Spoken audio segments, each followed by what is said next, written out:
Hello.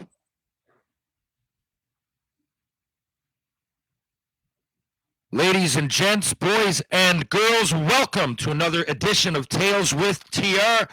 I'm your host, Terry Ryan, reminding you that now our episodes are going to be up on YouTube. You can follow them by following the Hockey Podcast Network on YouTube. That's at THPN. And we just started with Sheriff McMorrow, then we had Brendan Brooks. And today, let's get right into it. My next guest is a Belleville, Ontario native and had an extremely successful decade-long career in the NHL with the Chicago Blackhawks and Montreal Canadiens after 3 solid years in the Ontario Hockey League. At his best, he was a tenacious two-way player with underrated skills and a knack for agitating and scoring timely goals. He retired in 2021, but not before playing a big role in 2 successful Stanley Cup runs with the Hawks and solidifying his place in hockey history. These days, he's busy being a dad, husband, and part-time coach. He is a charming champion, a boisterous Blackhawk, a wizardly winner, a cool Canadian. Say what you may, this kid can play. He was great in the O and moved on to the show. He got the call to play after a stint in the A. He was only a young pup when he first won the cup. I said first because it's true. He'd end up with 2. Science happens in labs. He also played for the Habs. He could snipe, had over 100 in the show. He can jump, he can jive, and he wore number 65. Folks, an inspector named Gadget despised Dr. Claw. And please welcome to the show my friend, Andrew, the Hammer Shaw. Andrew, how the hell are you? Well, I'm good. What an introduction. That's awesome. Well, there you go. I mean, if anybody deserves that kind of introduction, it's you. How are you today, my friend? And where are you? I'm back home, Belleville, Ontario, living the dad life. I'm doing well, taking care of myself mentally and physically, just living life, enjoying weekends for once in my life, enjoying some time off, enjoying, that freedom of, doing what I please. Yeah, and after after a decade in professional hockey in the NHL, after 3 hard years at junior, it must be good for peace of mind. You played hard too. You were, I assume, outside of the reported injuries, there were a lot of bumps and bruises. So it must be nice now to relax and have that part of your life over and a new chapter beginning. Yeah, it is nice. The 10 years. In the NHL flew by. You look back at it after you retired and you kind of, you're at awe about what just went on in your life. But it's a very busy time. You told what to do, what to say, where to be, what to eat, what to do. So this freedom now after hockey's, it's quite amazing. I'm young and healthy and get to spend as much time as I want with my family. And I said husband because I assumed. Are you married? I am married. Okay, married good. for 5 years. Okay. Yeah, it seems like you got a nice family going there. Okay, so you've got a brother, Jason, who also played hockey. Do you have any other brothers or sisters? I have 2 brothers and a sister. My sister's the oldest. She's a school teacher. My older brother, Josh, lives in Chicago now, married, 2 kids. And my younger brother got married over a year ago and expecting, so family full of kids and grandkids now. Wow. And 4 of you overall. Did all of you play ice hockey? We all played AAA hockey growing up. My older brother played Junior A for 4 years in the OP. And my younger brother played 4 years in the OHL, went to school, played CIS, and now he's a plumber. Wow. So hockey was obviously huge growing up. Were you into any other sports? Every sport out there, rugby, football, ball hockey, soccer, anything. And we played anything physical. Me and my brothers got into it. My dad's a bit of a weapon. He loved physicality. So 3 boys, from the oldest to the youngest. There's 3 years in between us. So it was a fun household. I bet it was. And speaking of ball hockey, I play a lot of ball hockey. Actually, I had some concussion issues, but for the most part, I retired because of an ankle injury. But it didn't hurt when I ran, and I ended up playing on Team Canada for a while. And a lot of people in that area in Ontario are really into it. There's some legends around that. Do you still play? And did you play organized? You know what I'm talking about, the CBHA?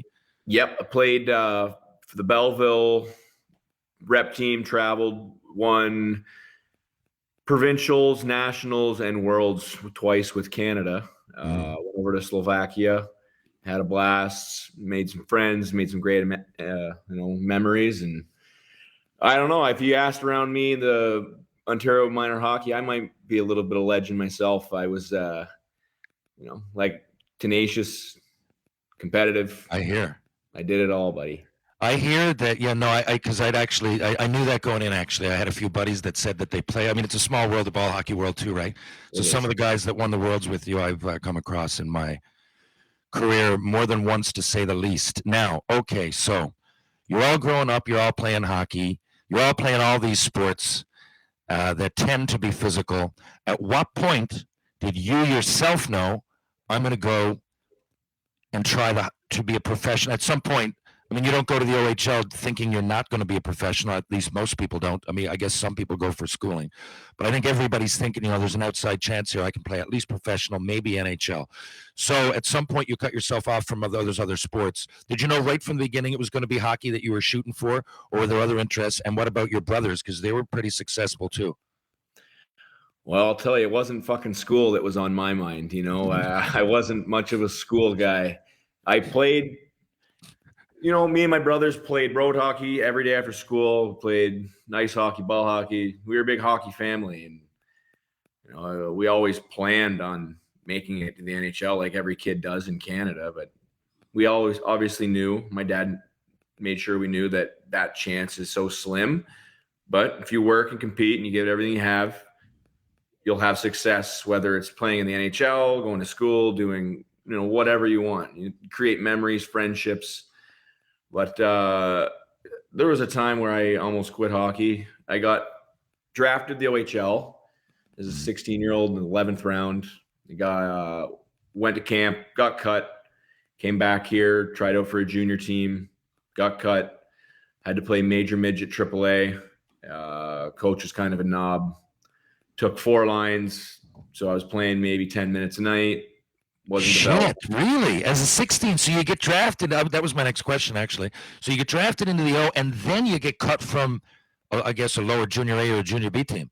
Yeah, got cut. Had to play AAA hockey again with, major midget. Not a great quality of hockey, but continued. Had a stint there where coach was kind of being a dick. So I kind of just said, hey, Dad, this isn't making me happy, this is more frustrating than anything to me. So I quit, but my teammates, talked me into coming back because I was arguably the best player on the team, leadership, friends with all of them. So they talked me to come back. I finished the year, and then I waited for my invite to go back to Niagara for camp. Never got one. So I emailed the GM myself. Really? Said, hey, man, just been waiting for an email to get invited to camp. And he messaged me back right away. Sorry, I didn't think you were interested. We didn't send out the invite, send you an invite. So they sent me an invite. I showed up to camp. There was 3 teams at camp. Each team had 3 lines of forwards. I was the only 4th line on the whole roster. So I was by myself, no line mates. Wow. And then I just impressed them. A couple fights, a couple goals, a couple hits, forechecking. And they decided to take a chance on me. And yeah, the rest is kind of history after that, I guess. I used to enjoy that. Like, just being able to have the balls to fight. It's a tool in the toolbox, because you can go, you can't make yourself score, but at those kind of make it or break it kind of camps, I mean, I've never spoken to you. A lot of people, most people that come on here, I've been in contact with at some point. I've been a friend, or I've come across. You and I just kind of met on the internet, I guess. But I think I have parallel thoughts that way. You were one of my favorite players when you played, and I played very similar. But that would often take the weight off my shoulders, and then it not only would you do something there, but it settled me into the game. And then, confidence is everything. And then you maybe play with a little bit of confidence. So I'm guessing after those fights and after you're playing tenacious, maybe, I don't want to speak for you, but did you become more confident? And then I'm guessing, I'm looking at you make the team, and you're second in the team that year in penalty minutes. So is that what started your love of tenacity, or were you always like that, even in Atom hockey, getting too many penalties, a little bit too passionate? Yeah, you could talk to my old man about that. I was like that since day one, buddy. Okay. And my dad always tried to take that out of my game. He always, he coached me growing up. He was great to me. He was hard on me. Yeah. And a guy like me needed that. And coaches through my NHL career realized that as well. But, he was hard on me, but he wanted me to get rid of that agitator, that rat feeling, that, pissing people off, because I'd piss the other team off, but I'd piss him off just as much. And Yeah. he wanted me to get that out of my game. But when I went away to play in the OHL, it's kind of what got me the stick there. Yeah. And I did it. I was never scared of fighting. I grew up with two brothers. We beat the piss out of each other all the time. So I knew how to take care of myself. I knew how to fight. Could eat punches. Didn't bug me. So I found that was a way to keep me in the lineup in the OHL. I was playing fourth line minutes. The coach we had there, Mario Shaquilo, loved it. He was just Good. an old school guy who loved that, and he'd always be like, "Hey, look at Shoresy here. Hey, he's out here. He gives a shit. He wants to be here." So I'd get in a fight first shift. He'd move me up in the lineup, play me more. So I was like, "All right, Yeah. next game, first shift, biggest guy on the other team. Hey, let's go. I haven't even touched the puck yet. Let's go." So I'd fight that guy, and then again, he'd play me more. So I just kind of did that. I earned the respect of doing what I needed to do, going to the dirty areas, going to the net, getting pucks to the corner, fighting, playing physical. And it kind of just grew, and my skill grew along with it. I was playing ball hockey. You got to have pretty good hands. So my skill was always subpar, but I think it was my compete level that really took me further into hockey. You needed that first year in the O. Your coach had confidence in you. That kind of bridge, in my mind, I'm looking at your stats. That was kind of a bridge year, because after that you come out of your shell and you start. What's wild is that after that, as a veteran junior, an AHLer, even though you weren't there long, and NHLer, the kind of game you play, it was similar stats. Some people go from, I don't know, 40, 50, 60 goals in junior, and then hopefully they can get 20 in the show. You're like, okay, hopefully that translates. But your stats were pretty similar the whole way. And, reliable 20, say, 10 to 20 in the show, 20 junior, almost point a game, but a lot of penalty minutes. You're going out there, you're giving it your all every shift. But I notice in your last year junior, you go to Owen Sound. Now, I'm guessing, as most teams do, and given your success there, leading scorer in the Memorial Cup. I did not know that. That could be the only thing I didn't know until today when I looked it up. You go to the Memorial Cup. So was that a trade at the deadline going, Andrew, okay, pat on the back, thanks for giving us a couple of solid years. Now you're going to go and give it a shot. And did that shape your future with Chicago? Because that's a huge thing to lead the Memorial Cup, even just to get there. Yeah. When I went to Owen Sound, Mark Reeds was the coach. And I learned a lot from him. And Terry Virtue, I don't know if you ever crossed paths with Virtue. Terry's you know what? We became friends as opponents. Just after games, I love the way he played. A lot like you, by the way. A lot like you. And Virch maybe wasn't even expected to fight as much, but he would. He fought Probert. I remember that. He told me that story playing for Worcester in the bar after. We were opponents, but we had so many good friends, mutual friends, that we just went to Nashville together last year. It was a good time. No, he's a beauty. We used to bug him Yeah. constantly. Terry, we're over here. We used to use, and he was great about it. And he would always say, like, don't give me a fucking interview. You guys, you know what's going to happen, And we'd always bug him. We'd always ask the guys in Owen Sound to put him on interview. Like, he was great. He was a good team guy, and he was fun. And I think he would be a perfect assistant coach, a nice liaison between the head coach and the players. But with the combination of Virch and Reeder, I learned a little bit of defense from Virch because I was playing center, so I needed to be down low. He helped me out with that, improving that in my game. And Mark Reeds, he said, I don't care what anyone says. If you're going to take a penalty, you're going to take a penalty, but don't stop being that prick. Don't stop don't stop that. That's a part of your game that will take you really far, because you got skill, you got toughness, you got character, but you're really good at drawing penalties, pissing people off, and changing the momentum of the game. And both them coaches, I owe them a lot, because from that point on, I went from, like you said, OHL playoff run with Owen Sound. I think I had 10 goals in 20 games, go to the Memorial Cup, lead the Memorial Cup in points. My life changed from that moment on, really. I went from thinking, playing 19 years old in the OHL, that I'd be working for Hydro One or something when I'm done working in a trade. And then months later, I get drafted. Then I sign an American League deal. And then I honestly, the ascent is fucking insane to me. What happened? Just the mindset within a year. It's hard to skip over anything here, but within a year, you're going from that situation, and to be a late draft pick. I didn't realize how late. I don't mean late in the draft. I mean, you got skipped over twice. Again, not an insult. It's a commentary on how I still think it benefited me, but I think the draft might be a little bit early. There's still a lot you don't know about players. It's only 17. I mean, a lot of players break their arm or they don't play at 16, like you said, or there's a bad coach, or their billets, they're bad beat on billets, or they're in love, and they, so much doesn't happen until you're 19 or 20.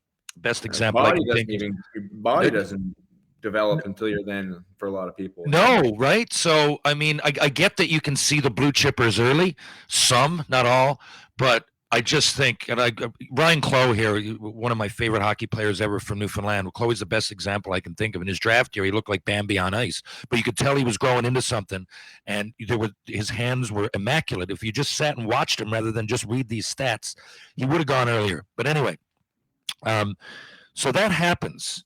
Now, I'm thinking, I just know, as an ex-player and fan and scout and coach and all of it, most players, there's a development curve, and I'm not saying you're not still developing, but coming in and getting drafted late, and then coming into the A, usually there's a bigger transformation period. You find yourself in the Stanley Cup final and winning it within a year and a half of being in that junior situation.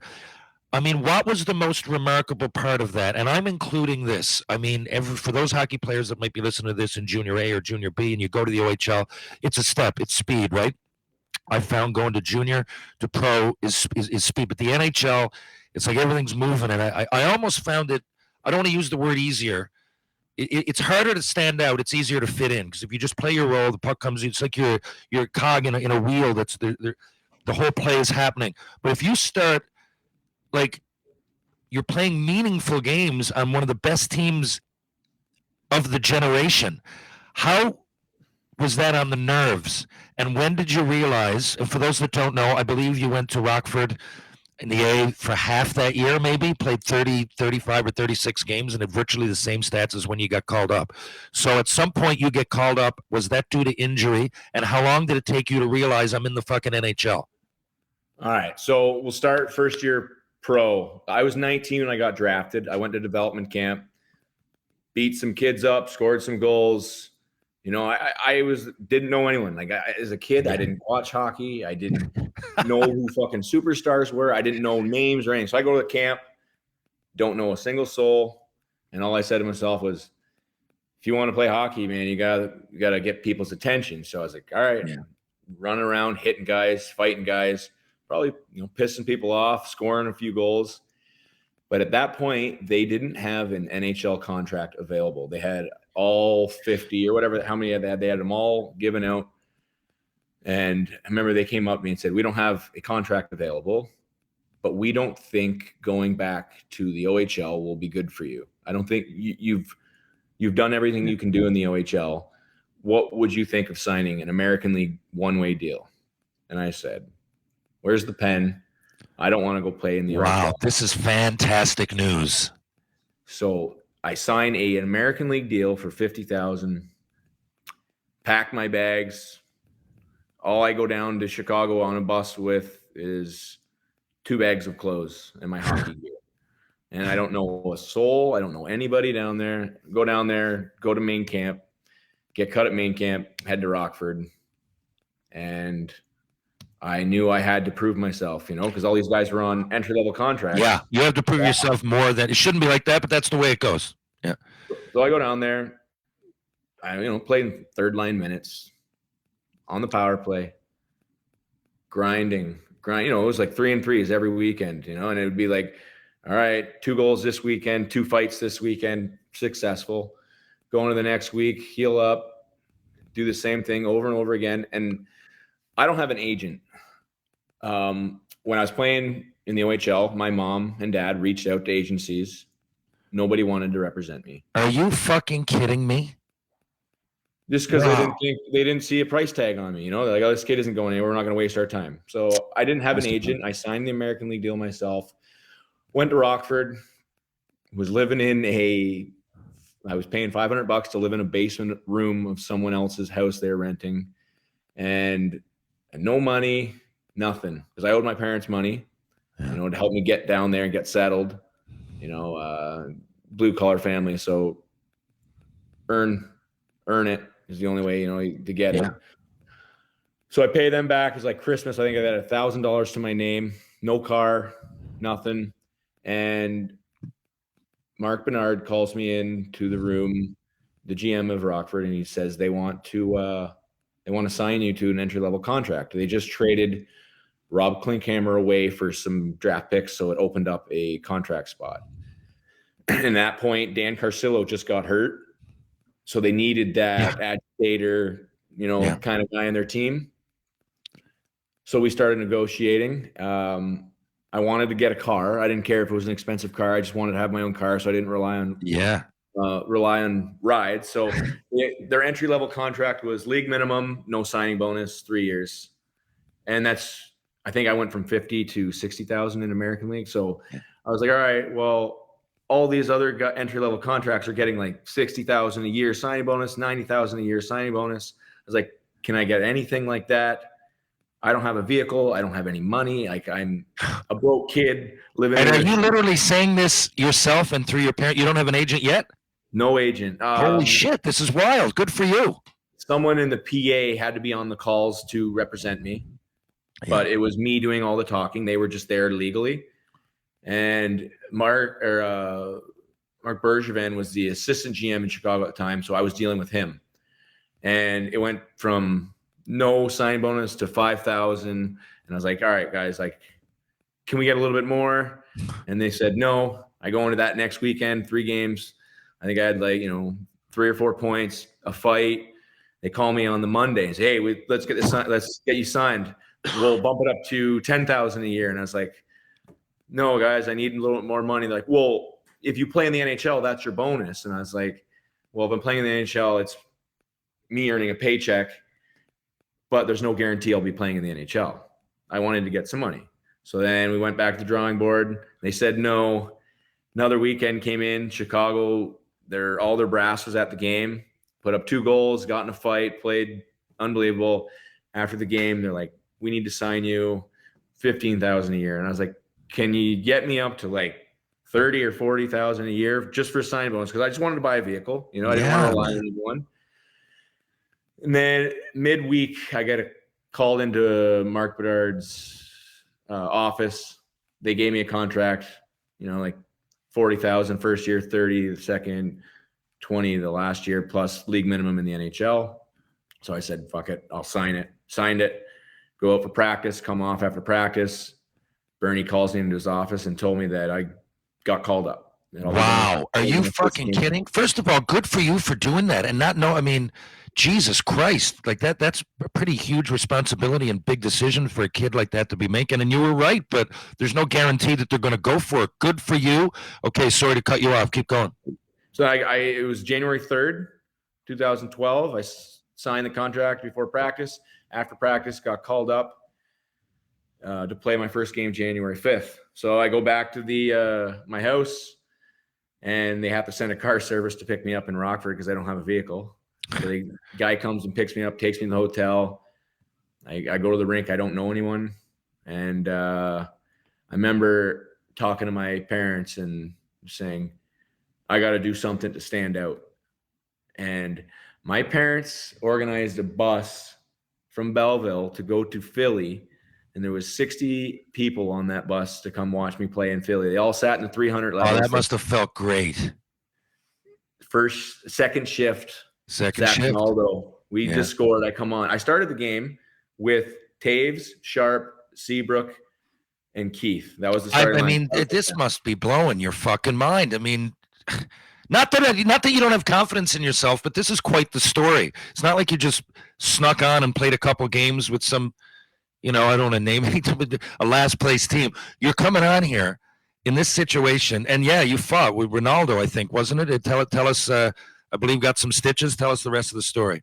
Yeah, I think Jimmy Hayes, guy who I was friends with because I was in the Rockford with him, he got called up a week before. So I was rooming with him. He scored a goal his first shift that night. So he was on the fourth line. So me, Taves, Sharp go out to start the next draw. And I look and I see Ronaldo jump the boards, and he comes and looks at me. And he's like, "You want to go?" And I was like, "Yeah." Wow. So we go hitting each other. He hit me with one solid one right here, 14 stitches, split open, blood going, still fighting, go off. My jersey was ripped, covered in blood, and they didn't have been any better for you. Couldn't have been any better. Yeah, keep going. I remember Coach Q, when I came out after getting stitched up and my jersey cleaned up, he like taps me on the shoulder.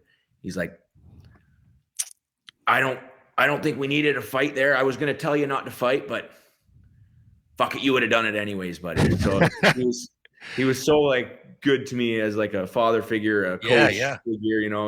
He allowed me to be me, walk that line of drawing penalties, taking penalties, pissing people off. And from that moment on, he told me, I'll never hold you back. I don't want to have to hold anyone back. I want people to go harder. I want people to play like you more. But I'll never hold you back. But try to not take stupid penalties. But he was okay. He's like, if you take the odd stupid penalty, I'm okay with it because what you're going to do is more good than bad. So I totally agree. I love coaches like that. And it couldn't have been any better for you to go to a place like that, a situation like that, with a coach like that. Not that you would have found success. I didn't need to be a superstar. Like they had their superstars. Yeah. I needed to be the guy to get them the puck, to work hard, to protect them, to stick up for them, do their dirty work.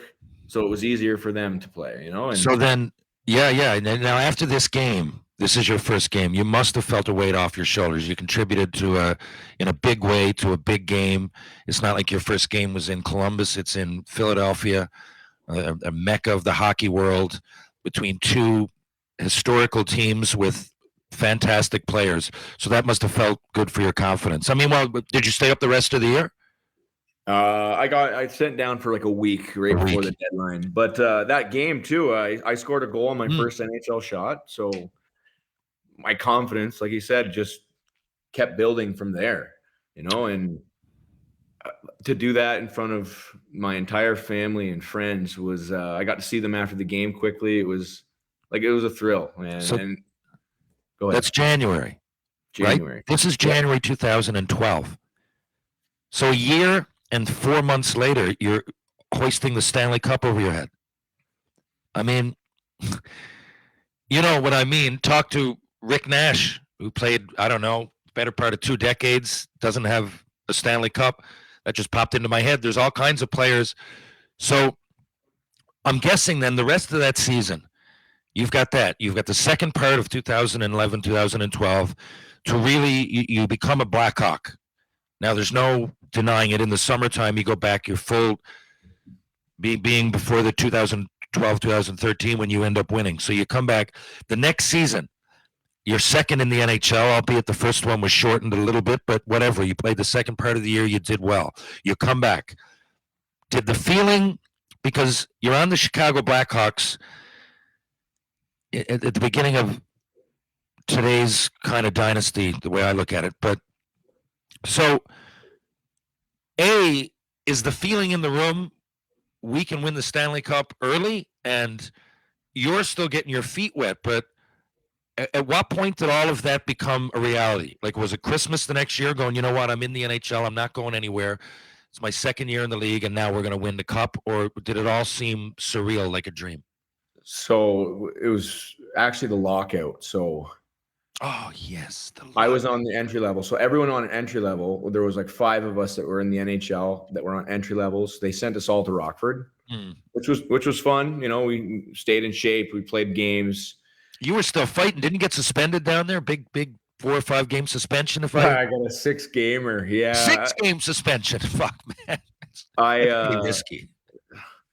It's pretty awesome. I wish you could find the video. It's so hard to find because it was the American League, but Bordelot, a tough guy in Lake Erie, Colorado's tough guy, was picking on guys. It was like end of the period, scrum happened, and he jumped one of our guys, and he was on top of him on the ice, just hitting him with three or 4 punches.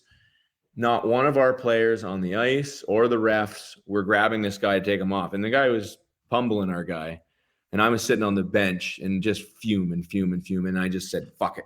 Jumped over the boards, left my gloves and stick on the bench and just beelined it to him and speared him off of him, like tackled him, and then just started throwing uppercuts at him. And then probably a good idea, like the linesman grabbed us. I got like 3 or 4 shots in before he could even realize what was going on. He deserved it, though. Doing what he's doing, he deserved it.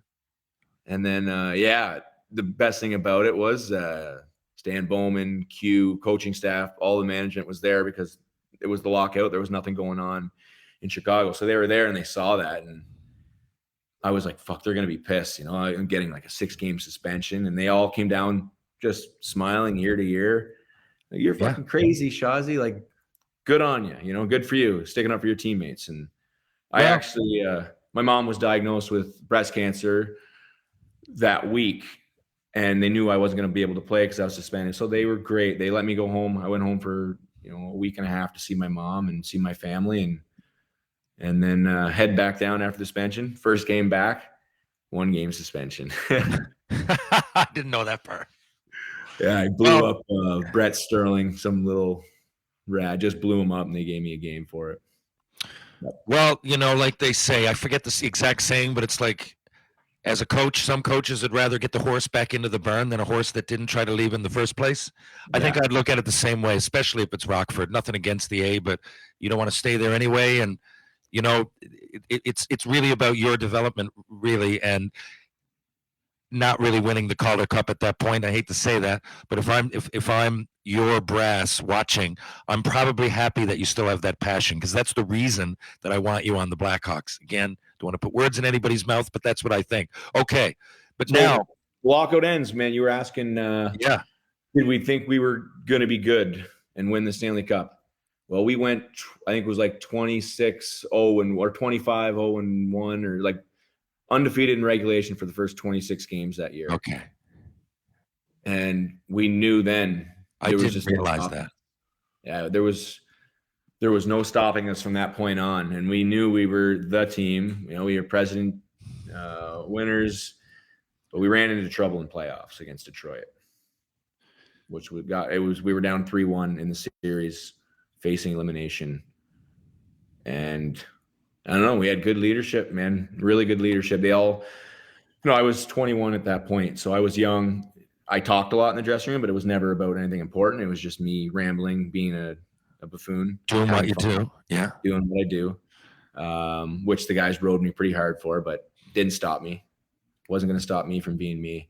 But we had really good leadership, and we had a big meeting and fought through Game 5, winning in overtime. Game 6 winning, Game 7 winning, and then we knew from that on we were going to be untouchable. Is that the playoff you played with? You had hurt ribs, right? Fractured ribs, broken ribs. Yeah, 2 broken ribs. Yeah. Oh man, that must have been fucking death to play. I mean, I get it's the Stanley Cup, and it's hard to sit here but I know I would have tried it as a player, but I didn't get close to that. But still, man, that's fucking tough. So when did you break him? At what point? The Detroit series, net front, I think it was Cronwall. I was 170 pounds, just skin and bones, just a tiny little guy, just wiry. And I was just like reaching open. So I was exposed all inside, and he just broke both my bottom ribs. Spent the night in the hospital, making sure it wasn't my spleen or anything. And then right back at it again the next game, Tortorol shot, ready to go. Oh man, yeah. The best masking agent there is, and then you're fucking dead. It's crazy what you put yourself through as a hockey player. You more than you know. The I next was the day was same kind always of player. I hate goals. to sit here and relate because you're talking about the Stanley Cup, but I get it. It's not even wouldn't even be a question, right? You're going to try to do it, and you're going to get out there and play because that's what hockey players do. But I work in the film industry now, and a lot of I tell a lot of people these stories, and they're like, "Jesus, like I took a few of the boys to a Newfoundland Growlers game, a Coast game, and they're like, Terry, do you understand?" Which is not even really that rough. Like most of us don't take a hit like that ever. Like in our lives, we never have to worry about like getting hit against the glass with exposed shoulders. Or I'm going, yeah, like people play with broken ribs. With fucking, I play with a couple of guys that lost their eye. I mean, it's crazy. But again, the Stanley Cup playoffs is different, and the adrenaline that you must be feeling is second to none. So, are you telling me that you didn't even miss one game? No, didn't miss So, one. didn't miss Not one even a game. practice. Not even a practice. Wow. Just Okay, fucking grind, buddy. that's phenomenal. So then, you guys If I come out. missed it, my dad would have called me a pussy the rest of my life. So I had to fucking play. And was it? Didn't you take I could have done my research on this, but I know a lot about you anyway, and I try to do it off my mind. Didn't you? Was it the first series, with the Stanley Cup final, the first time you won it? Am I wrong? Did you get a slap shot in the face or something and come back? Because I remember First when you period. guys were celebrating with the cup, you were bleeding. I can't remember what led to the blood. Yeah, Brian Bickle always lets me. He reminds me. I tried to make a backhand sauce. It got intercepted, so I tried to get back quick, and I went to go get in front of it, and slap shot hit my stick straight up, fractured my orbital bone, 17 stitches, dropped me to the ground, and then went off. It was first period, went off. They were like, you might not be able to play. And I was like, just fucking stitch it up. Get me back. Yeah. Went back out. And I mean, I was out of it. Like it was probably a concussion, 100%. I was puking after the game everywhere. Yeah. Probably a couple reasons why, but yeah, it was crazy. But I wasn't going to miss it. Game 6, chance to take home the cup that night. So I remember getting kicked off the ice, like 2 occasions during that game because the blood just wouldn't stop. So the ref's like, you got to go get that cleaned up. So I'd go and get it cleaned up. They'd try and, make the bleeding stop, send me back out. Again, later in the game, they kicked me off because there was blood everywhere. But makes for a cool picture and great memory. Yeah, and good story. I get the sense that you were the kind of player that thrived off that. I won't say thrived off broken ribs. That's a little too much. But getting a little nicked up, go out there with a reason to kind of, battle. I get the sense that you kind of would have harnessed the energy the right way when it comes to that sort of thing. Did you like playing? I don't want to say like playing injured, but it definitely added some fuel, didn't it? Oh yeah. Well, your teammates look at you like, look at this warrior. You feed off. Exactly. They feed off that. It's momentum, and it's fucking contagious, and it's definitely adds to every team that wins the Stanley Cup every year. You look at it there's always not only one guy, there's always multiple guys like that. And I believe just in sports in general, again, I can't speak for the Stanley Cup, but I have been in situations and I follow a lot of sports, and it seems to me that winning teams have that element that really doesn't show up always in analytics. Like you said, it's hard to see analytically who's willing to take a cross check in front of the net that's 170 pounds. It's hard to see that. That's a huge thing if you're willing to do that. And that's, pound for pound, those are the kind of players you want. But again, it's tough to measure. But the good teams always have it. Okay, so we're almost running out of time here. I could keep going, but now I got to fast forward. So again, a couple of years later, you win the cup again. Okay. One thing I don't know, I have no idea how you celebrated it. You seem like a hometown guy. At least one of these times, I'm assuming you brought it back to Belleville. But tell us, I guess, briefly, what you did with the cup both times. All right, so I got it the first time. I got it pretty early, which I was excited for. It just happened to be in Ontario. Okay. So I had the chance. I got it on like a Tuesday night, and they were taking it away Wednesday night at like midnight. So in like July? July, yeah. Okay. So I had a cabin. Like I'm telling you, I'm 21 years old. I had a cabin that was like a little cottage on the lake. So I was like, all right, I'm taking it there. With your So NHL about- money now? And league minimum, Yeah, $550. yeah. Okay, but yeah, good. No, we're just going. So because again, we're talking a matter of months before this, and you know, born $1,000, you don't have a car, you're taking limo services. So this is a wild part of the story as well. I mean, being a champion is one thing, but it's wild how it just fills in these blanks with, you know, now all of a sudden you got a cabin. I love it. Keep going. So I got a cabin next to my parents because that's where I grew up, like, you know, our cottage, family cottage. So I brought it here. So I got it Tuesday night. We got, me and my buddies and family, we got trashed. But it was first time, and I was so young, I wanted to give back to the community. So it was like 7 a.m. I have to have the cup at the police station. Yeah. I went to bed at like 5 o'clock that night. Yeah. I was puking all morning. I had to go take this cup to the police station. So I muster it up. I get there. I'm barely awake, barely not puking. Take it to the police station, you know, and get good with the cops. Yeah, you get in trouble. You have some friends in the, you know, you get you out of it. So I take it there. Then I did a bunch of charity stuff. There was this guy, Ike, small town, you know, he had a sports shop. Like I said, my parents were blue collar folks, 3 kids playing AAA hockey, not a lot of money. He was great to my family with equipment, you know, not making us pay full price, you know, always helping us out. You know, if there's used stuff, he would give it to us for free. So I took it to his shop for him and his family for an hour and let them, you know, take pictures. And I gave back to him for being such a good, humble guy. You know, he didn't expect any of us to play in the NHL or anything. He just was a good guy. He was just a good guy. So I took it there for his family. And then I did a big charity event at my mom's work. And then took it to the first rink I played my first game in as a kid.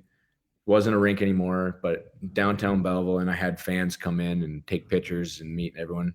And then we headed back to the lake for, you know, boat ride and party, and, you know, it was memorable.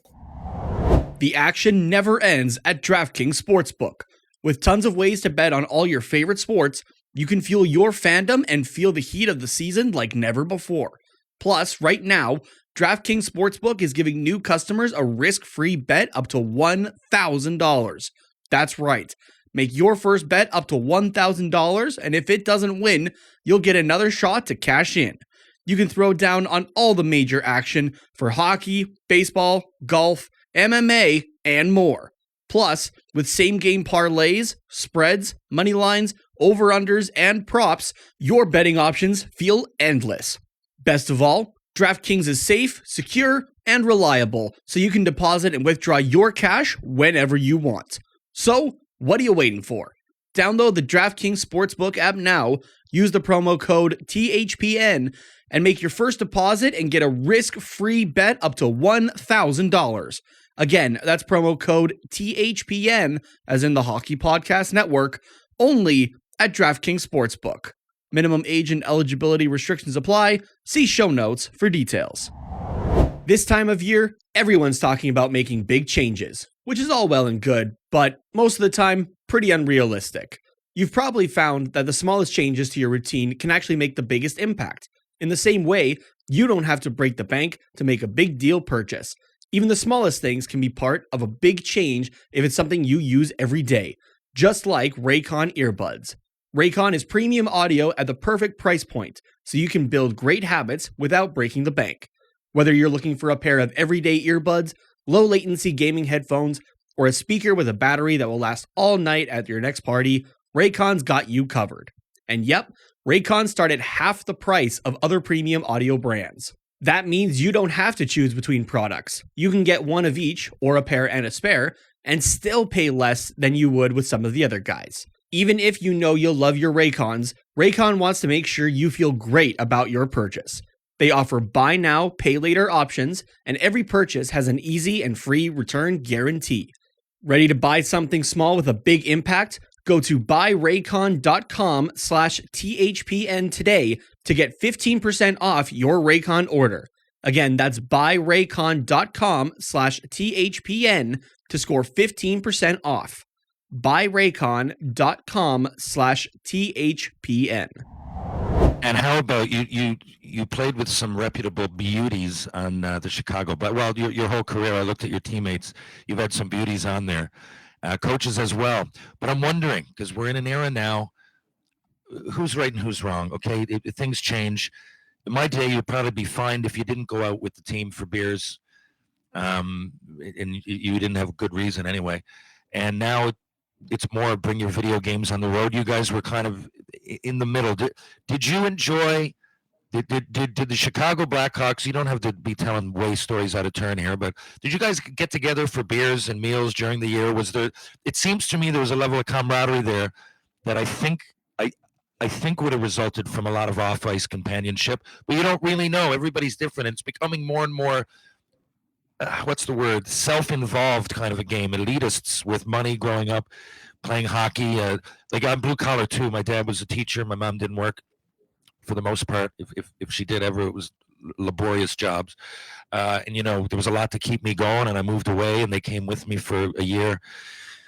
So, but I think now it's more insulated, or it costs more money just to play AAA. So I'm looking at it, and I found, at least I find with the younger kids, younger being 15 to 20, there's not as much passion. I don't see as many players like me because I think they're almost spoon-fed, and a lot of them become good players in their backyard. And it's a lot of Michigans, but less heart. Okay, so.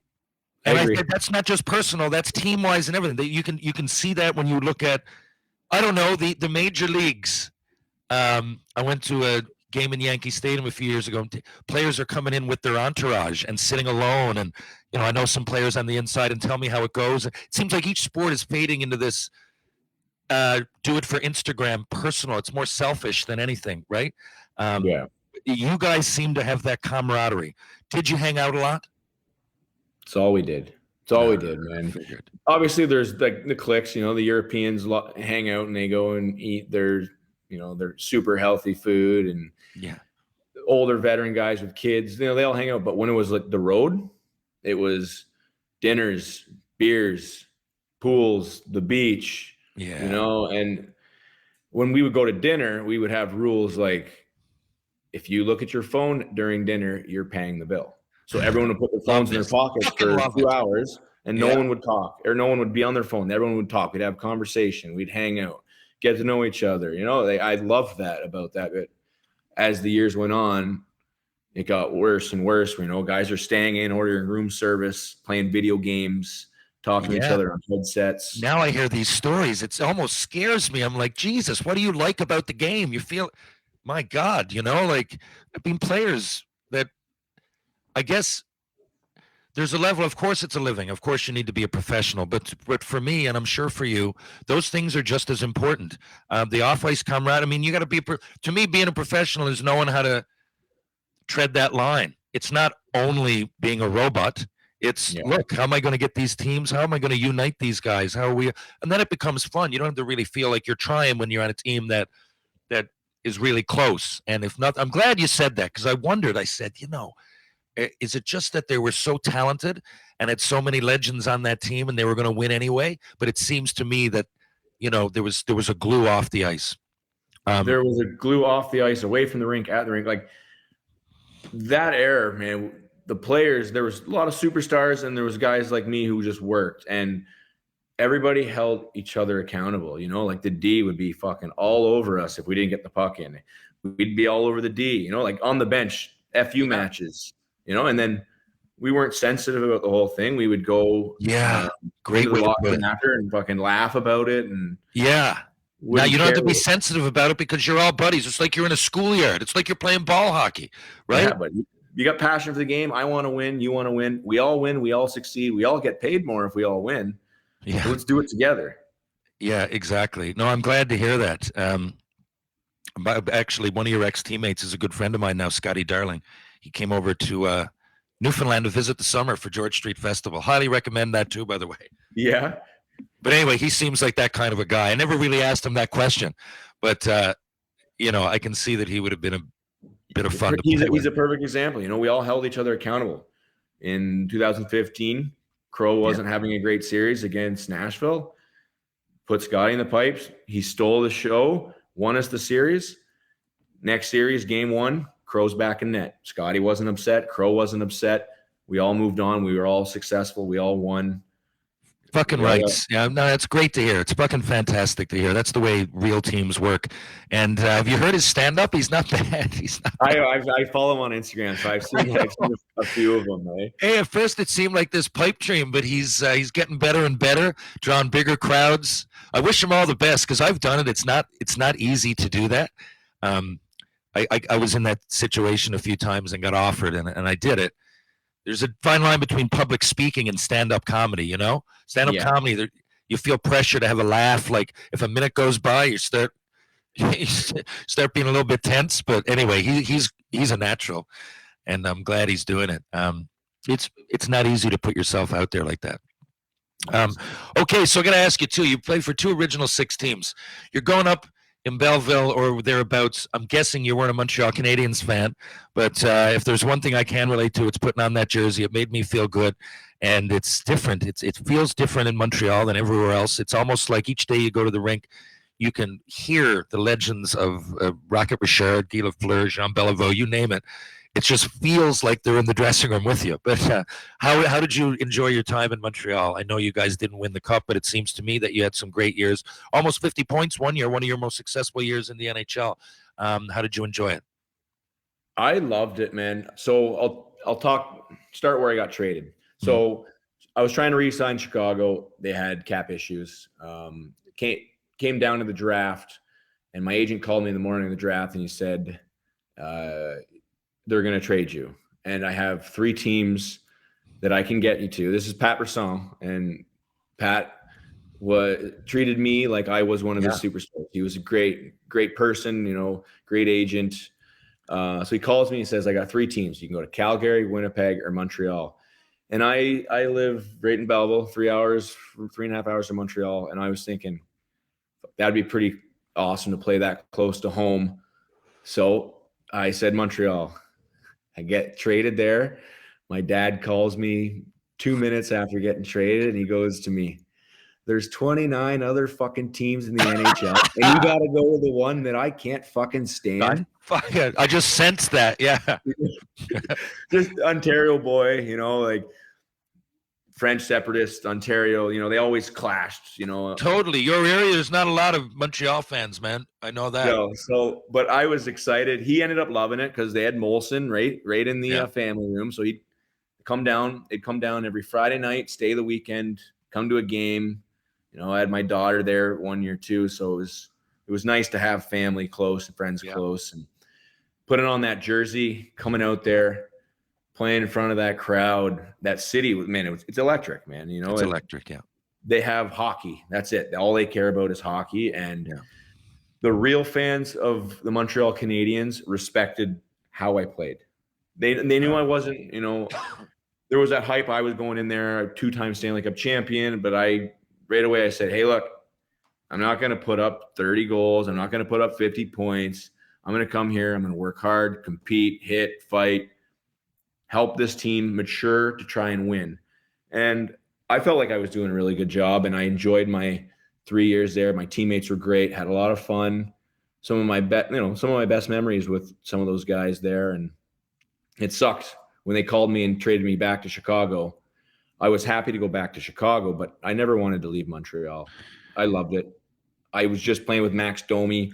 We had some great chemistry. Like you said, I had to put up 150 points in 60 games. You know, like I was feeling it. I thought you did exactly what they got you for, to be honest with you. I mean, I watched a lot of games, and I mean, you must have felt like that to some degree. I did. I mean, like, I was never disappointed of how I played because I knew I gave everything. You know, I played through injuries. I played hurt. When I got hurt, I did whatever I could do to get back faster, to play, to help the team. You know? Always.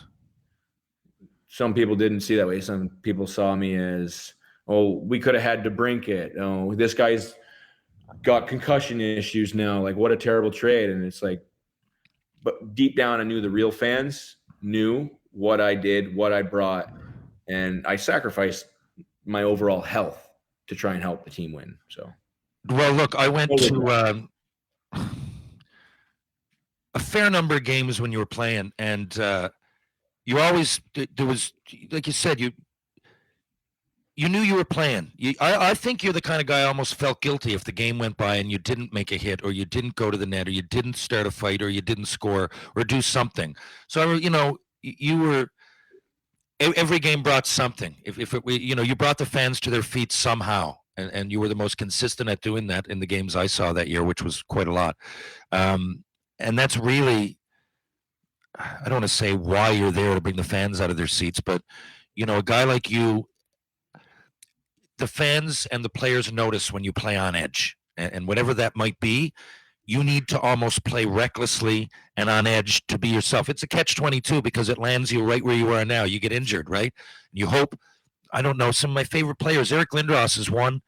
Fuck, did he play recklessly? And the last few years, he just wanted to and he just couldn't. But he was Darcy Tucker. There's guys that are done a little bit earlier than they want to be because of that. But I mean, that's what brought you to the dance. That's what got you there, right? So tell us how you're doing today, first of all. I don't mean injury-wise. I guess you could incorporate that. But here's a better way to phrase it. You're tenacious. You always have been, off the ice and on the ice. You sent that email to your junior coach who told me way back in Niagara, I think, right? So that is your personality coming through, not really on the ice. But you're going to now you're done. There's something else. I know it's your family. Is it, if I know you, and I think I do as good as I can, having not actually met you, there must be something now that, because you would seem to have a void inside you if you're not chasing after something or being passionate about something. Is that merely being a fan? Do you want to coach? Do you want to start a company? What might it be? Or it could be all family, man. I don't really know. To be honest, I got my hands in a little bit of everything. So with getting hurt and having to retire, and it took me a good year to feel healthy again. I got into nutrition, cooking. I cook every meal at this house. Okay, was curious. And did you get into nutrition while you played? You were always in good shape. Was that just being young and coming into the league like a greyhound and putting on weight, or and training with some great players, or was it always on your mind? I'd say a little bit of genetics, but I'd never stop. Like, I wake up, I go, 10 o'clock. Like when you were winning those 2 cups, were you like, eating creatine, and were you like rabbit food? Were you watching yourself eating so many times, or was it, whatever? I ate whatever the fuck I wanted whenever I wanted. I figured. I knew that would be the answer. I was 20. My body wasn't like, I was a fucking runt. I was like, I could eat McDonald's. We'd go to the bar till like 4 a.m, 5 a.m, eat McDonald's, eat like 2,000 calories at 5 a.m, go to practice the next day. Wow, yeah. I ate what I want, did what I want. It was until I blew my knee that I got kind of fat. So I blew my knee. I couldn't walk on it for 2.5 months. And how old were you? 24? I was 27. 27. And now your metabolism is starting to slow down a little bit. So you're a little bit off, and now you. But that's why I got into, so a lot to do with my head. I wanted to be eating, stuff that made me feel better. So I got into that, and then it was actually kind of, I'd say COVID really. I was normally eating, we'd eat at restaurants, eat good, high quality food, taste good, and then everything was shut down. I was like, at the lake, I'm like, what the fuck are we gonna do? So I bought a Traeger, I bought like all this cooking shit, and I just got into nutrition. And I had guys like Johnny Oduya, Jonathan Taves, who pushed nutrition on us as young kids, which I thought was great as a leader to do that, to learn slowly about it. And I did, and I am supplements and healthy eating and hydration and sleep. Like, I do all that now to feel normal. You know what I mean? Like, if I don't sleep, my head starts to bother me. I'm irritated. So health, sleep, and staying hydrated, and being like, I work out 6 times a week. I have a sauna, hot tub, cold tub. I take care of my body physically, mentally. I get physio on my neck to help with my head. Every Thursday, I got a guy here I see. He's wonderful. I think upkeep for the body is something I'll need to do for the rest of my life to feel at the top. Like, when you're at the top, it's the best, and that's how you feel. You feel that way all the time. You want to be there all the time. So my booze intake is casual, once a weekend maybe. Yeah, I'm at that once a weekend. Herbals, I like herbals, but you're preaching to the choir. We got a lot in common other than my NHL success, your 2 Stanley Cups. But I fell in the right spot, buddy. I fell in the right spot, man. I rode the coattails of some guys, and you would have done the same, man. You would have put your work boots on and did all the dirty work for them too. Hey, dude, I totally love the way you played. I identify, and things work out differently for everybody. I'm happy where I'm at. I wish my NHL career lasted a little bit longer, but I can't regret it. I played for one of the most reputable teams in the world, and like I said, man, I played recklessly too, and I got out of it. Could be a lot worse. I'm enjoying what I do now, and I get to play a hockey player on TV. Ironically, after all this time, TV star, buddy. After all this it's time, hilarious. It's so funny. And so, we could keep going. I got a few small questions to ask you, rapid fire randoms, I call them, if that's okay. Yep. 5 or 10 minutes. But the last question, I could ask you about all you played with.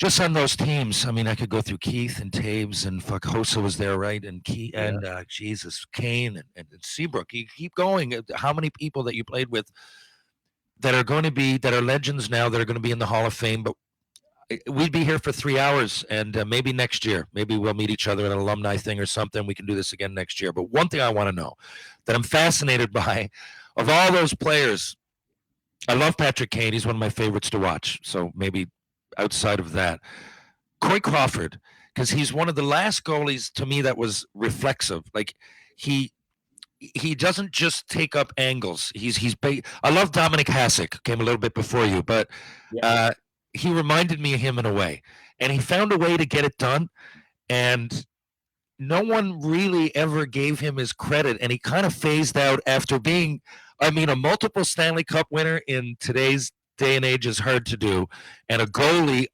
you always need to have goaltending, but there was so much superstar around him that I think he came in and left, and he's not getting the credit that I've always adored him for. I thought, fuck, man, he impresses me because of the reflexive way he plays more than anything, but because he's a champion. So did he approach the game, without giving anything away with your buddy, in any unique way? What kind of a guy was he in the room?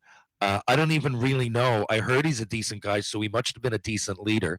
And did he try in practice? Was he as acrobatic in practice as he is in games?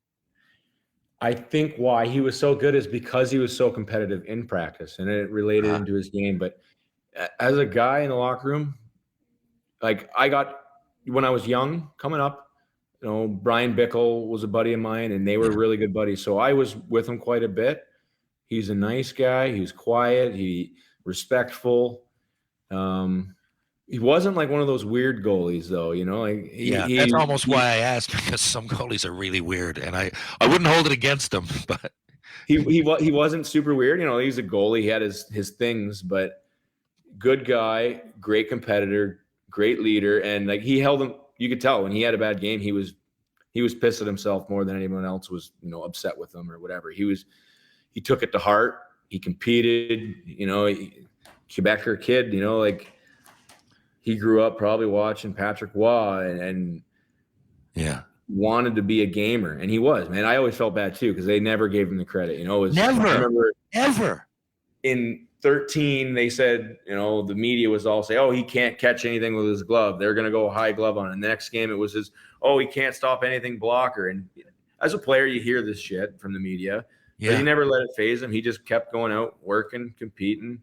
And to me, he's a superstar. He is. He's one of those superstars. Good. I'm really happy to hear that, because there's not many players I go out of my way to watch in today's him and Kane were two of them, and they happen to play on your team. But I can't think of the last goalie other than Hasek that I would actually tune in to watch, and he's one of them. I'm glad to hear he's a decent guy. So I appreciate that. Are you ready for some rapid fire randoms? Can we go? We got about 5 or 10 minutes left. Is this cool? That's cool. Let's go. Here we go. Andrew Shaw, rapid fire randoms. Superpower. If you had one superpower, what would it be? Invisibility. Death row. You've come home and let's see, someone has stolen both your Stanley Cup rings and put graffiti on the side of that wicked cabin, and you lose your mind. You've had a few beers.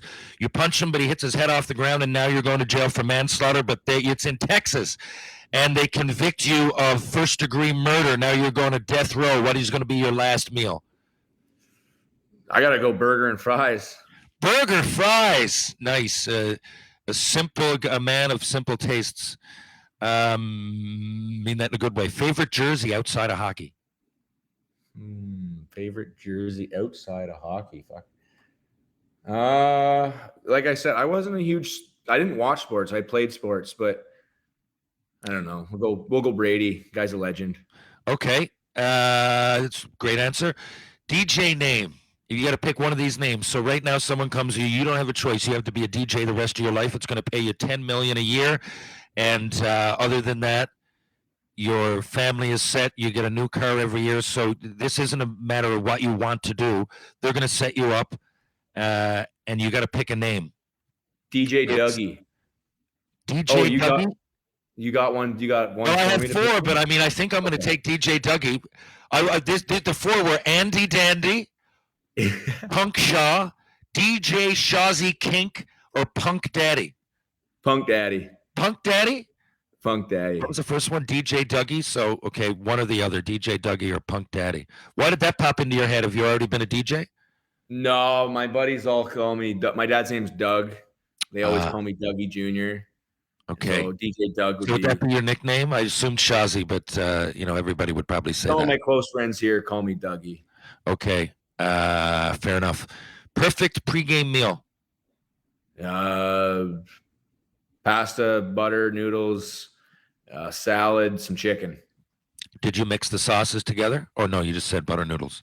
Butter. I used to do Alfredo, the red and white, but then, it was tough to lose weight, so I just went into like little buttered noodles. True. There you go. That's the first signs of you thinking about your body, speaking of nutrition. Your favorite superhero? Star-Lord, Guardians of the Galaxy. Whoa, nice answer. I just finished that video game on PS4. I still play an hour or two each night. I'm on to Last of Us 2 now. Other sports heroes. So you didn't watch many. Do you have any other sports hero at all? I guess you just mentioned Brady. Yeah, Brady. Can it be hockey? Wendell Clark, buddy. It can be anything, really. Okay. Wendell Clark, Tux was my roommate in Montreal. Was he? Tux played on Kamloops. So I was in the Western League. I'm the only Newfoundlander to play in the Western League. But I played in Tri-Cities and Red Deer part of I get sent back at the deadline in my last year, so Red Deer for a very short time. But in 3 of 4 of my junior years, Kamloops won the Memorial Cup. Tucker has 3 Mem Cups. And he was second in the league in scoring for 2 of those years. People don't realize that, right? Because the way he skates, he just looks like a digger and a plugger, and like you would look, but he's look back at his stats. I don't mean that as an insult. You understand what I mean? You're not insulting me. He gets the job done. You're going to Mars. So Mars and back, 3 months each way. So it's going to be 6 months. You've got you got to pick one teammate to play the music and one teammate to be the chef. You only get to take 3 people. The third teammate is going to be storyteller. Storyteller, Brent Seabrook. Okay. Chef. I can't be the chef though, eh? No, you can. Yes, you I certainly think Letty to be the singer, Sod to be the cook. Then okay, he's got some Syrian food in him. He's pretty good. Decent. So that's it. So Sod's going to be the chef. I see what you mean. Yeah, you're going to be along. You're going to do a little bit of all 3: storyteller, Seabrook, and music, Letty. Perfect post-game meal. Perfect post-game meal. Oh man, in Chicago, on the road we get spoiled with chicken fingers and grilled cheese after games sometimes. But pizza, man, I gotta go with pizza. It's good. Chicken fingers, grilled cheese, and pizza never get old. Those are the top 3 kid foods that I like, that I still like. There's just no way to kick it. No. Okay. hypothetical here, World Cup. World Cup happens just like it did this year. It's going to go down to penalty kicks. Canada's in the final, but they've gone through all 20 kickers. Now it's on to someone that you played with. The next shooter has to be someone that you played with. Got to be a teammate, and it's World Cup, so it's not that hard. I'm not underestimating what soccer players do, but I'm not saying as to play in the game. One player, and they can do it. There's a goalie in the net. Canada's fate is on the line. If this person scores, again, one of your ex-teammates, not only do Canada win, but you get a $50 million bonus. If they miss, no sweat off your back. You just don't get any of the rewards. Hjalmarsson. Really? Okay. Best sewer ball player I've ever played with. Okay, good to know. Now, the same question, except this is the NBA Finals. No, it's the Olympic Finals. Canada find themselves with 1 second left, a shooter at the line. This can be any one of your teammates. They get 2 free throws. They got to score both. Who would you put your money on? I wouldn't put any money on Brandon Gallagher, so he's out of the question. Good to know. Okay. Alex DeBrincat. Okay, now, same question. So you got DeBrincat shooting now. You've got $50 million. You don't lose any money, but this is there, and this is going to set you for life. Not that you're not. I'm sure you got good money, but $50 million is good for anybody. So you can take his 2 free throws that you just bet on, and you can put you shooting 4 against him. Now, you only got to score 2. If you get 2 of 4, you get the $50 million. But do you think you could do it? Basically, do you think you could score 2 of 4 for $50 million? No problem. Okay. Again, was basketball one of those sports you played? Yes, it was, and I played it physical. I bet you did, yeah. It wouldn't be easy to be under the rim with Andrew Shaw. The last book you read? Playing with Fire, Theo Fleury. Nice. That one hit home a few times, man. It was 13 years ago, though. Yeah. 12 years ago. I vividly remember that book as well. The first book you ever read? That same answer. By the way, I'll just send you one of my books. That's not where the question was going, but I appreciate you doing this. And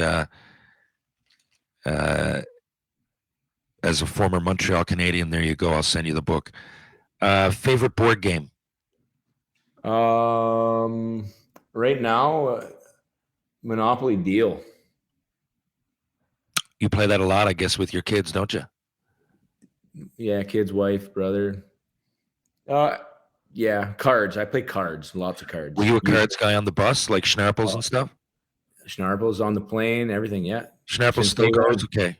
Schnarples is still going, depending where you play. 7 up, 7 down, Chinese poker, just so many different card games, but Trump games. Now, every time you ride an escalator for the rest of your life, there's going to be a song play. What song would that be? Every time you're standing on an escalator. Might not happen for 4 months, but it might happen 3 times in a week. And some escalators are 3 minutes up or down. Florida Georgia Line, any country song from them, really. I'm a big country guy. Okay. You want a specific? No, that's... Knee Deep. We'll go Knee Deep. Knee Deep, okay. Good tune, solid tune. And... as good an escalator tune as I can think of. You're going to boat around the world here, okay? Yeah. So you're going around the world. I don't know how long that takes. I'm assuming it takes at least a month. I don't know. And you got to take one of these people. You only get one passenger. It's going to be Patrick Mahomes, Harry Styles, Bill Burr, or Robert Downey Jr. Bill Burr. Funny guy. Yeah, he's hilarious. I know he's one of the funniest comedians ever, in my opinion. He has a podcast that comes out every Monday and Thursday. It's not bad. It's. I just wonder how he goes home and his wife doesn't kill him. After all the shit he says about her on, It's phenomenal. But what I love about him is that he the way his comedy creates this path, this laneway that's unavailable to most people nowadays, that he can kind of shit on both sides of the fence, and he makes sense. And I don't think that everybody's far right are as far left as it seems. We live in this world of extremes, but he really hovers or treads the line awesome, and almost everything he says is funny because it's relatable. It's not really wacky. There's truth to it. Oh yeah. I don't know if you ever heard of George Carlin. George Carlin died probably 10 years ago. Was big in the 70s and 80s, but he was the same sort of thing. I found myself laughing, but most of what he said was either true or was rooted in truth of some sort. Okay, so you have the ability to find out the answers to two major questions. What really happened to JFK, and are there aliens? There's a solid answer to both, apparently, like hypothetically, and it hides behind door number one. But in order to open door number one, you have to cut off one of your toes. Do you do it? Yeah, why not? I'd do it. Like a toe. Yeah.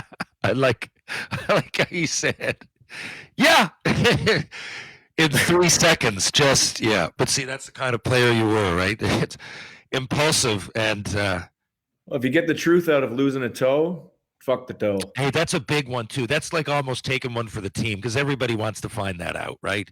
And if you can do it by losing a toe, I mean, fair enough. Good on you. Now, would you rather be a villain in the next Spider-Man or tour with Florida Georgia Line? Tour. Can you play an instrument, by the way? In this world, you're just going to play the bongos or something, or whatever. But yeah, I'll play the bongos. I tried taking guitar lessons. Fuck, I can't sit still long enough to practice. I can't sit still. I got it. I got the guitar over there, and each time I take it out, I'm reminded when I struck. I'm going G, C. D. I'm reminded how long it's actually going to take. I'm like, fuck. Like I'm going to be 8 months from now doing this 3 hours a day and still be just a little hairline ahead. I just can't do it. I have no patience. I need to see a result. Like working out, I don't love working out. I'm doing it now for Shoresy and a few other things that I had to do in the film world.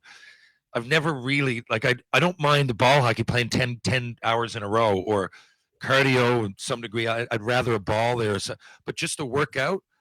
But I'd rather sometimes do that, like physically put myself through pain than sit there and get a slight bit better in 38 hours. You know what I mean? Oh yeah. I'm with you, man. It's not for me. No, I don't have enough of an attention span. What's on a perfect pizza? Meat, bacon, sausage, maybe some banana peppers, chicken. Fuck, that's a lot. Okay. When it comes to pizza, that's very different, unique, and diverse. How many fish burgers have you eaten? Fish burgers? Yeah. I don't think I've ever had a fish burger. Well, there you go. When you and Scotty Darling make it over to Newfoundland for the George Street Festival, and your family, by the way, it's not just a drink fest. There's lots to do in Newfoundland. I'll be the first. Save your fish burger till you get over to Newfoundland. I guarantee you'll be here at some point. Maybe for one of those craft hockeyville things.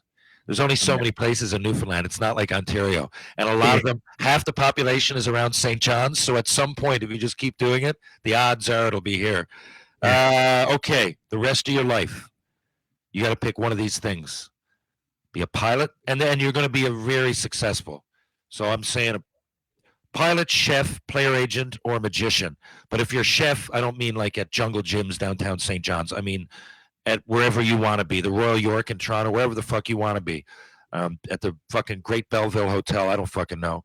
Player agent, we're talking any sport, the top echelon of players, and magician, we're talking like David Blaine. So if you could be unbelievably successful at one of those, what would it be? Pilot, chef, agent, or magician? I got to go pilot, see the world, I think, while doing your job. And to me, being a pilot doesn't seem like it's high task work. You get on a plane, you fly it. Chef, you got to deal with people, and agents, you got to deal with egos. I'd have to go pilot, see the world. That is a great point. And I read somewhere, I think it was Reader's Digest, fairly recently that a lot of workers with the least stress, like say a big tractor worker, they go to work, they do the job, they go home. There's nothing. It's compartmentalized pretty easy. And I would never have thought of that, but they were talking about jobs with the least stress, and they were all that sort of thing. Pilot, yeah, you do your job, you go in, you do your job. You don't have to worry about what's on the menu next week. You're going to deal with chefs under you. You don't have to deal. Magician, holy fuck, there's a lot of pressure there to keep being magic. I saw David Copperfield, by the way, worst thing I've ever seen. We were in Montreal, Brad Brown and I, and Matt Higgins, and we got left back from a trip to New York. So we practiced that morning, and it was David Copperfield Friday and Saturday. So Friday he looked unbelievable, and then Saturday we went a little bit closer and offered a bunch of the guys free Habs tickets if they could get us, front row and whatever. And then we realized it was all the same people, the same volunteers. So, and then we could see like the rope that they were being elevated on while they were. It was absolutely fucking terrible. But whatever. what am I going to say? Or it was great. I mean, I say it was terrible because part of me really thought that he was going to like levitate the couch. I mean, how stupid am I? I mean? Really, it was great. I suppose if we can make 20,000 people think that he did, or 18,000, whatever. Anyway, I'm rambling. That's what happens when I combine weed and coffee in interviews. I talk too much as it is. Last question. Your all-time team. You cannot. Now, this is your all-time team. You, in this world, you're going against me. You don't know what my picks are. Hypothetically, each player we pick is going to be 27, 28 years old. They're going to be in their prime. You can't pick anybody named Lemieux, Gretzky, Howe, or, and no Montreal Canadiens. So no Rocket Richard, no Jean Beliveau, and no Gretzky, Howe, or Lemieux. But you got to pick 5 players and a goalie to go against my 5 and a goalie. Who would you pick all time? Patrick Kane, Crosby, McDavid, Keith, Hedman, and I'll go with Crow just so I know he'll that was stand. The quickest. That's of all those questions I asked you, probably 3 or 4 I ask everybody, including that one, and that was the quickest set of answers I've ever had back. You didn't even think about that, and you presented a great fucking squad. And not only that, not everybody can name multiple players on that team that they played with. That's amazing. And because I didn't ask you, and you mentioned Crosby and McDavid, and I mean, you played with Kane every day in practice, so that must have been insane. But did those guys in particular stand out? Like I know they did, but as a player, like what did you really notice about both? I guess I'm going to guess speed with McDavid and with Crosby as center of gravity. Yeah, Kane's vision. You watch them, they just make it look easy. It's easy to them. It's just the puck is always on a rope with them. They see everything, and all those guys compete. Did you like in all that time? I mean, you got to play with some great players. Would it be intimidating to play with Taves or Kane? No. Sometimes it's hard. I mean, as hands go, like confidence-wise. Oh yeah. Those guys would motherfuck you all the time. You turn the puck over, and that's hard to go out there next shift and not think about not turning it over again. You know what I mean? Yeah, because then they thrive so much. Like especially Kane, that neutral zone, he's deadly. But then for you, like you don't really have the same leeway that he has. So if you turn, like there's a point for you that you got to think, okay, I got to dump it in now, right? Okay, I'm out of options. I have to dump it in, right? 80% of the time. Right. So if you're playing with him, you're like, oh fuck, did I dump it in too early? Or again, I'm just speculating. I mean, I don't know. To be honest, I would dump it in and look over, and he would be like, "Go get it." Okay, yeah, fair enough. You know what? Great fucking answer. Now, I think I've covered all the bases. I really appreciate you doing this today. I really, really do, because I understand how much you get asked, because I get asked a lot. And if I do, I can't imagine someone with the hockey history that you have behind you. So I appreciate it. I really do. I wish you all the best. And I hope one day we get to meet in person. I'm sure at some point that will happen. I think we will. I look forward to doing more of this Montreal alumni stuff. It was I had a good time last couple weeks ago. So Yeah, and they're really putting it into high gear now. They put a lot of resources behind it, so I think that's going to be something that's only improved on in the future. Andrew, it's been unreal. Congrats on a great career. You were always one of my favorites, and now you're definitely one of my favorites. Thanks again, and we'll talk soon. all right, thanks for having me, bud. Appreciate it. Okay, buddy.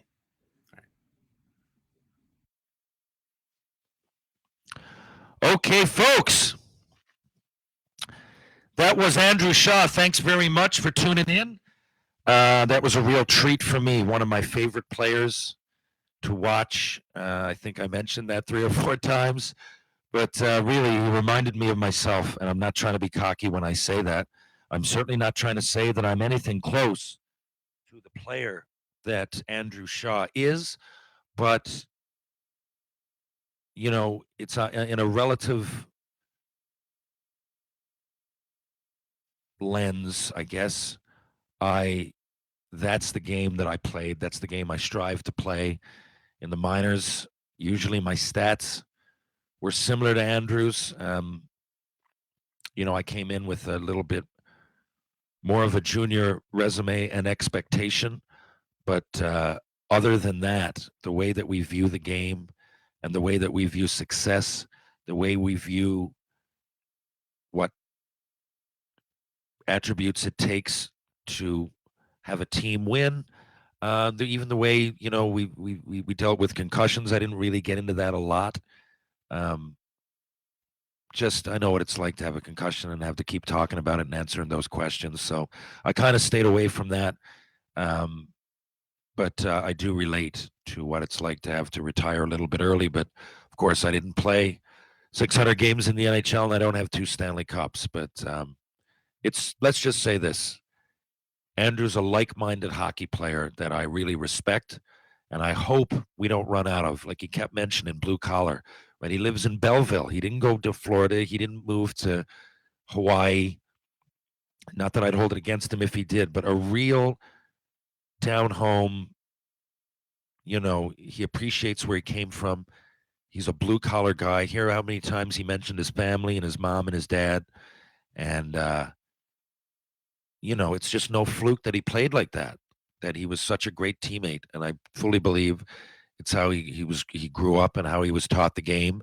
And the person that he is deep down, he would have been a successful, balls out,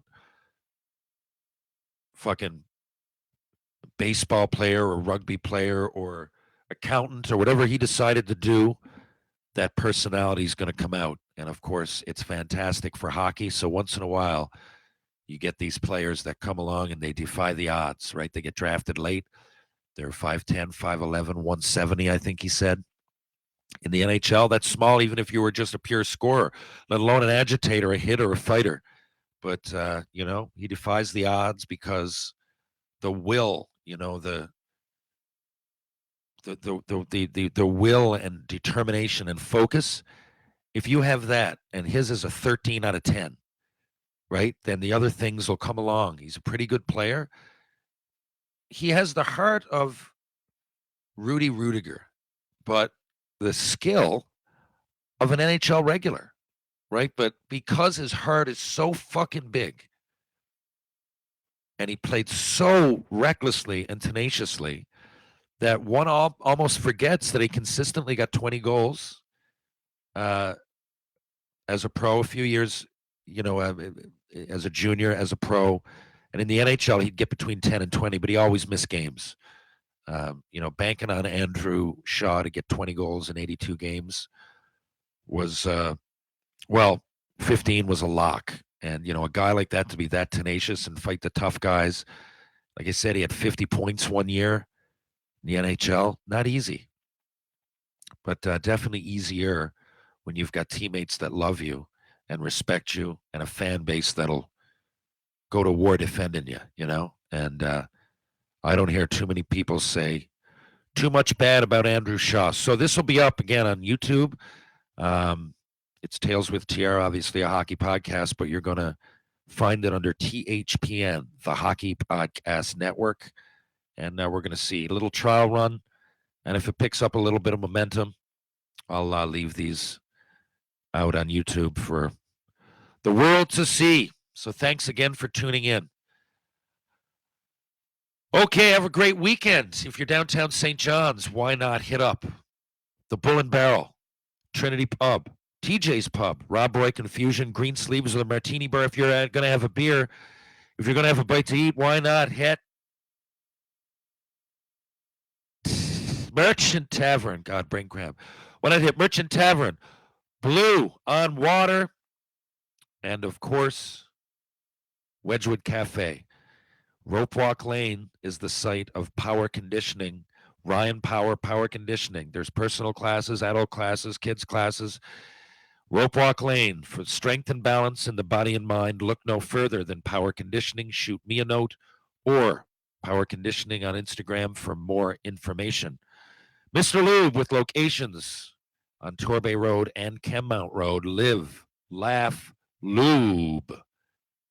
Pitbull Pain Relief, pitbullpainrelief.com. Pitbull Pain Relief sticks are second to none. I vouch for them. I use them multiple times each week for my aches and pains as an aging athlete. Penny Lane is 13 years old, almost. She's 12 years old, 13 in 2 weeks, and she uses it as much as me. So for the aches and pains on the body, I'm not being paid to say this. It's a friend of mine, Merle, out in BC, and these pain sticks are incredible. So check them out, pitbullpainrelief.com. True Hockey, take what's yours. Ladies and gents, this has been episode 142B featuring the legendary Andrew Shaw. Thanks again, Andrew, and thank you all for listening. We'll be back next week with another guest, more stories. Catch you all in the rebound.